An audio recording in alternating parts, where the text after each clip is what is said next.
So guys আমি কিন্তু এই ভিডিওর মধ্যে গিভওয়ে রাখছি। আর গাইস তোমরা যারা নিয়মিত আমার লাইভে এসে গিভওয়ে নিতে চাও তো অবশ্যই চ্যানেলটিকে সাবস্ক্রাইব করে রাখবা এবং পাশে থাকা বেল আইকনটি অন করে রাখবা, যাতে করে আমি নতুন ভিডিও ছাড়লে শুধু তোমাদের কাছে প্রথম যায়। ঠিক আছে?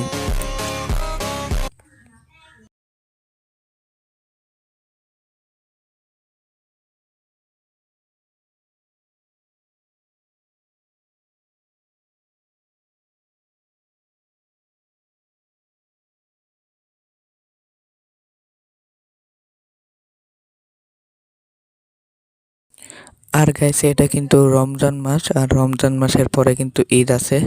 তো ঈদের মধ্যেও হয়তো গিভওয়ে থাকতে পারে। আর গাইস আমি বেশিরভাগ লাইভে এসে গিভওয়ে করে থাকি, তো গিভওয়ে লাইভে এসে নিও। ঠিক আছে?